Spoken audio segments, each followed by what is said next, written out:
nalugod ang Diyos sa kanya. Alam niyo po ba na itong kapirasong tala tungkol kay Abel sa Biblia, masasabi nating madadama niyo yung impact sapagkat pasok siya sa Hebrews chapter 11. And what is Hebrews chapter 11? Ang Hebrews chapter 11 ay talaan ng mga kinilala itinanyag sa usapin ng kanilang pananampalataya. So, faith-related ang ginawa po ni Abel. Okay? Faith-related. Why? Because he was included. Siya po ay kasama sa Hebrews chapter 11. Tingnan niyo po ang sabi, beginning verse number 1. Hebrews chapter 11, beginning verse number 1, by faith. Ang sabi po, verse number 1, now faith is the substance of things hoped for, the evidence of things not seen. For by it, the elders obtained a good report, though through faith, we understand that the worlds were framed by the word of God, so the things that are seen were not made of things which do appear. Sinimulan po yan. Verse 4, by faith, Abel offered unto God, anong sabi? A more excellent sacrifice than Cain, by which he obtained witness that he was righteous, God testifying of his gifts, and by it he being dead, yet speaketh. So dito po, mga kapatid, gusto kong makita nyo na kung ipinasok si Abel sa mga masasabi po nating kinilala sa pananampalataya, akin pong masasabi ng definido na si Abel ay nakapagbigay kaluguran sa Diyos.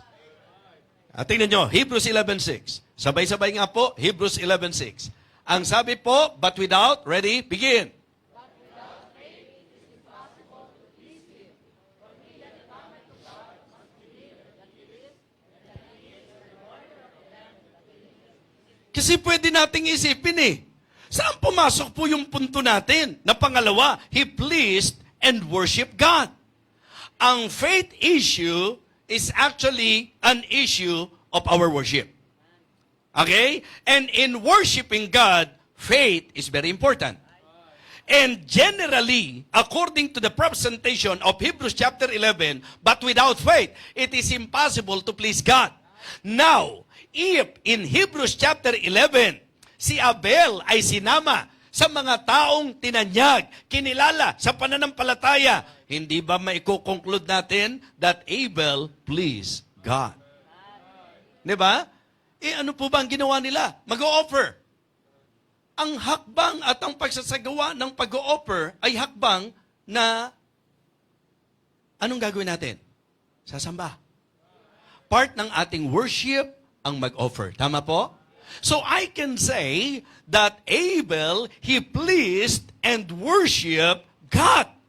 He performed the will of God. He pleased and worshiped God. Yan po ang maliwanag na makikita natin sa napakasimpleng tala sa buhay ni Abel. Napakaliit.